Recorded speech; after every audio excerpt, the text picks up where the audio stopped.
नमस्कार मित्रांनो, श्रीराम समर्थ. तर सर्वांना हर हर महादेव. तर मित्रांनो, सांगली जिल्ह्यातील कोल्हापूर गावात असे एक मंदिर आहे जे अनेकांना अजूनही रहस्यमय आहे. तर मित्रांनो, या मंदिरात असलेली स्वयंभू शिवपिंड खूपच अद्भुत आहे, कारण एका पिंडीवर 2 साळुंके आहेत. विशेष म्हणजे ही शिवपिंड जमिनीखाली सुमारे 15 ते 16 फूट खोल आहे आणि भक्तांना दर्शनासाठी पायऱ्या उतरून गाभाऱ्यात जावे लागते. तर हा व्हिडिओ शेवटपर्यंत नक्की पहा. तर चला तर मग जाणून घेऊया या कोल्हापूर गावच्या अद्भुत महादेव मंदिराची कथा आणि त्यामागील खास माहिती. तर मित्रांनो, संत म्हणतात देवाला शोधण्यासाठी नेहमी मोठ्या तीर्थक्षेत्राला जावे लागते असे नाही, तर कधी कधी देव आपल्याला आसपासच एखाद्या साध्या जागी पण अत्यंत अद्भुत रूपात प्रकट झालेला असतो. आज आपण सांगली जिल्ह्यातील कोल्हापूर गावातील अशाच एका चमत्कारिक आणि रहस्यमय महादेव मंदिरात बद्दल जाणून घेणार आहोत. तर पाहू शकता, मंदिराच्या समोरच उदबत्ती लावण्यासाठी एक लोखंडी स्टँड आहे. तर तुळस आहे.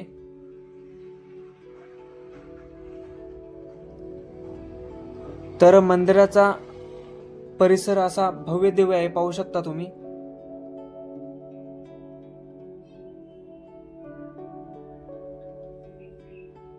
हा मंदिराचा संपूर्ण परिसर आहे मित्रांनो. आणि सध्या आपण आता सभा मंडपामध्ये आलेलो आहे मंदिराच्या, पाहू शकता तुम्ही. ही घंटा आहे.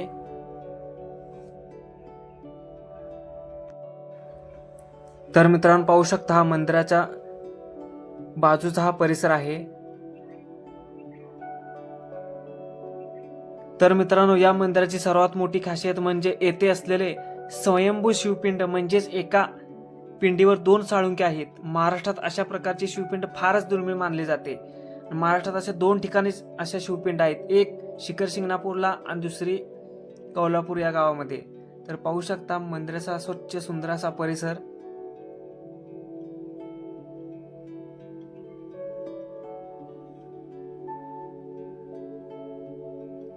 सभा मंडप हा भव्य दिव्य आहे मित्रांनो, पाहू शकता तुम्ही.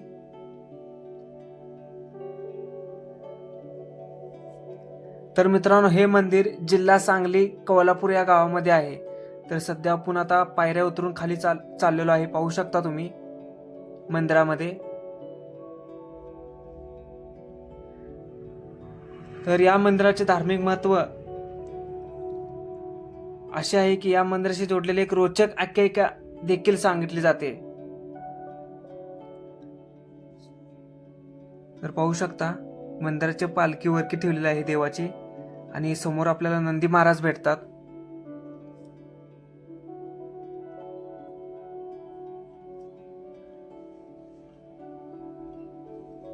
तर मित्रांनो, खूप वर्षापूर्वी कोल्हापूर गावातील एक मंदिराची रचना पाहू शकता तुम्ही. खूप प्राचीन असे हे मंदिर आहे. तर मित्रांनो, खूप वर्षापूर्वी कोल्हापूर गावातील एक शेतकरी आपल्या शेतात विहीर खोदत होता. तो जमीन खोदत असताना अचानक त्याला जमिनीखाली एक दगडी रचना दिसली. कुतूहलाने त्याने आणखी खोदकाम केले आणि त्याला एक अद्भुत शिवपिंड सापडली. या पिंडीवर 2 लिंग होते, म्हणजेच 2 साळुंके असलेली शिवपिंड होती. तर ही गोष्ट गावकऱ्यांना कळताच सगळे आश्चर्यचकित झाले, कारण अशी पिंड अत्यंत दुर्मिळ मानली जाते. यानंतर त्या जागी भक्तांच्या श्रद्धेने मंदिर बांधण्यात आले आणि तेव्हापासून येथे नित्यनियमित पूजा अभिषेक सुरू झाला. तसेच या मंदिराची आणखी एक विशेष गोष्ट म्हणजे ही शिवपिंड जमिनीखाली आहे.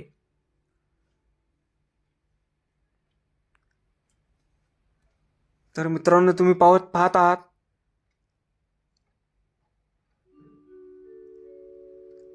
तर मंदिराच्या गर्भगृहाच्या डाव्या आणि उजव्या बाजूला असे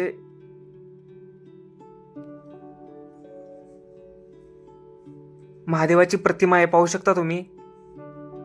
आणि एक मूर्ती पण आहे. आणि या बाजूला शंकर, पार्वती आणि आपले गणपती बाप्पा आहेत. तर सध्या आपण आता गर्भगृहात प्रवेश केलेला आहे, तुम्ही पाहू शकता.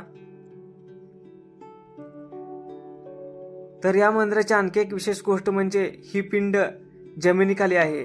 आजही ही मंदिरात ही पिंड जमिनीखाली सुमारे 15 ते 16 फूट खोलवर अंतरावर आहे. तर मित्रांनो पाहू शकता गर्भगृहातील दगडी रचना आणि बांधकाम. तर भक्तांना तिथे दर्शन घेण्यासाठी पायऱ्या उतरून गर्भगृहात जावे लागते. तर गाभाऱ्यात उतरल्यानंतर समोर दिसणारी ती प्राचीन शिवपिंड भक्तांच्या मनात वेगळाच आध्यात्मिक अनुभव निर्माण करत असते. तर पाहू शकता या 2 साळुंकी असलेली शिवपिंड. तर याशिवाय पिंडीच्या मागील बाजूस 2 बारीक झरे आहेत. या झऱ्यामधून सतत पाणी वाहत असते. तर आता सध्या उन्हाळा आहे त्यामुळे इथं पाणी दिसत नाहीये. अनेक भक्तांच्या मते हे पाणी कधीच पूर्णपणे आटत नाही. विशेष म्हणजे पावसाळ्यात किंवा पूर आल्यानंतर शिवपिंड पाण्यात असते आणि तेही दृश्य अत्यंत अद्भुत वाटते. तर पाहू शकता आपण आता मंदिराच्या बाहेर आलेलो आहे आणि हे मंदिराचं शिखर आहे. तर कोल्हापूर या महादेव मंदिरात दरवर्षी चैत्र महिन्यात एक विशेष सोहळा आयोजित केला जातो. तर मंदिराच्या पाठीमागे डाव्या बाजूला गणपती आहे. छोटस गणपतीचं मंदिर आहे पाहू शकता तुम्ही.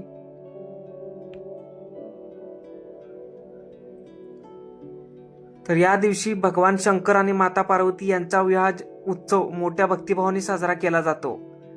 तर याशिवाय श्रावण महिन्यात या मंदिराचे महत्त्व आणखी वाढते. श्रावण महिन्यातील प्रत्येक सोमवारी येथे रात्री 12:30 वाजल्यापासून सकाळी 8 वाजेपर्यंत अखंड अभिषेक सुरू असतो. तर मंदिराच्या पाठीमागे अशा शिळा आहेत दगडी पाहू शकता तुम्ही. खूप प्राचीन अशा या दगडी शिळा आहेत आणि शिवपिंड पण इथं आहे. तर या काळात दूरवरून अनेक भाविक येथे दर्शनासाठी येत असतात. तर श्रावण महिन्यात या मंदिरातील वातावरण अतिशय भक्तिमय आणि आध्यात्मिक असते. जर तुम्ही आजूबाजूला इथे कुठे असाल तर या मंदिराला एकदा नक्की भेट द्या. तर पाहू शकता हे इथं मंदिराच्या पाठीमागच्या बाजूला हनुमानाचं मंदिर आहे. तर हा व्हिडिओ कसा वाटला मला कमेंटमध्ये नक्कीच